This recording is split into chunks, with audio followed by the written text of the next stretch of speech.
पहले आपने देखा वहां ब्रजभूषण शरण सिंह वहां से सांसद थे, उनका टिकट काटकर उनके बेटे को टिकट दिया गया। आज क्या स्थिति नजर आ रही है? चुनाव का मोड वहां क्या दिख रहा है सृष्टि?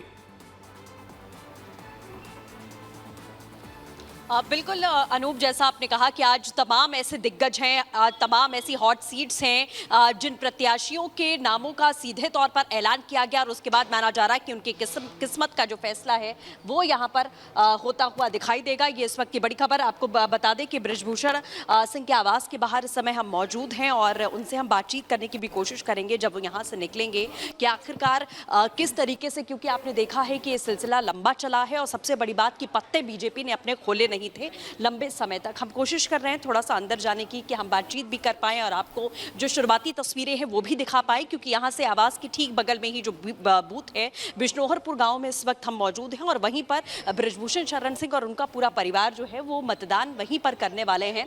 तो घर की तरफ हम थोड़ा आगे बढ़ रहे हैं, उनसे बात करने की भी हम कोशिश करेंगे, जानेंगे कि आखिरकार किस तरीके से उन्होंने, कल उनका एक बयान भी चर्चा में रहा कि समाजवादी पार्टी और कांग्रेस की तरफ से जब उनके बेटे करण भूषण को टिकट दिया गया तो सीधे तौर पर माना गया कि कहीं ना कहीं सपा और कांग्रेस ने उनको अप्रोच भी किया था, टिकट भी दिया था और अपने दरवाजे खोले थे। और आपने देखा कि यही वो दल हैं जो सबसे ज्यादा सवाल लगातार उठाते रहे हैं, चाहे ब्रजभूषण शरण सिंह की बात करें या फिर जब उनके बेटे को वोट दिया गया उसकी बात करें। हम थोड़ा सा आगे बढ़ रहे हैं, थोड़ा सा समय चाहिए अनूप, कोशिश करते हैं उनसे बातचीत करने की भी थोड़ा सा आगे बढ़ के।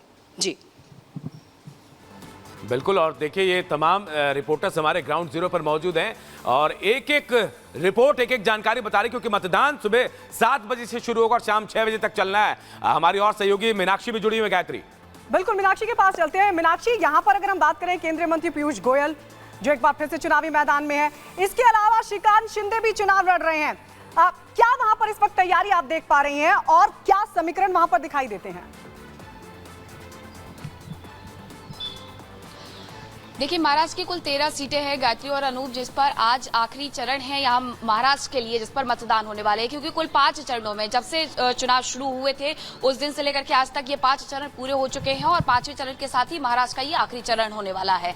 यहाँ ठाणे में मौजूद है जहाँ पर सीएम शिंदे और उनके बेटे श्रीकांत एकनाथ शिंदे पहुंचेंगे प्रचार करने, माफ करिएगा, वोट करने के लिए, और उसके लिए खासी तैयारियां की गई है। ये सखी मतदान केंद्र बनाया गया है और उसमें मराठी में क्या लिखा है वो आपको बताते हैं। मतदान साठा पुढे आ, लोकशाहीचा सम्मान करा, मतदान करिए और लोकतंत्र का सम्मान करिए। इसके लिए खास तैयारियां अंदर भी की गई है क्योंकि ये बेसमेंट में होने वाला है मतदान और ये तैयारी आपको साफ तौर पर आप समझ सकते हैं। यहाँ पर एक बूथ भी बनाया गया है, जो सेल्फी पॉइंट है वो यहाँ पर बना दिया गया है। और अगर हमसे मुंबई की बात करते हैं तो मुंबई की 6 सीटें हैं जिस पर आज मतदान होने वाला है, जिसमें से 3 सीटें सबसे ज्यादा चर्चा में हैं। वो कल्याण लोकसभा सीट जहां अभी हम मौजूद हैं और यहाँ पर आने वाले हैं कुछ श्रीकांत एकनाथ शिंदे। वक्त बताया गया है सुबह 10 बजे का, जब वो आएंगे यहाँ पर वोट करेंगे। और इसी के साथ पीयूष गोयल की सीट और उज्जवल निकम की सीट, ये ऐसी सीटें हैं जो सबसे ज्यादा चर्चा में है क्योंकि बीजेपी ने अपने दिग्गजों पर यहाँ दाव लगाया है। और जिस तरीके से 49 सीटों पर जो मतदान हो रहे हैं गायत्री अनूप, उसमें कहीं ना कहीं महाराष्ट्र की ये जो 3 सीटें हैं वो काफी महत्वपूर्ण हो जाती है इस लिहाज से कि दिग्गज यहाँ पर खड़े हुए हैं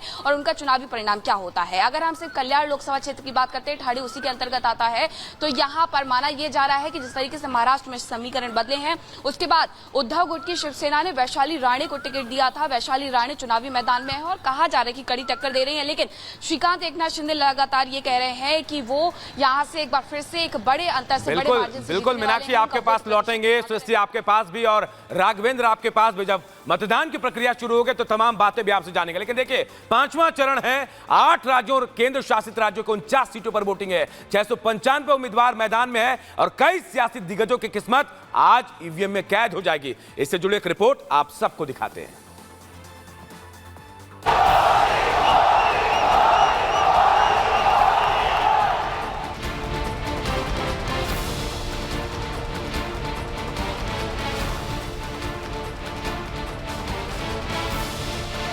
5वां चरण रण भीषण,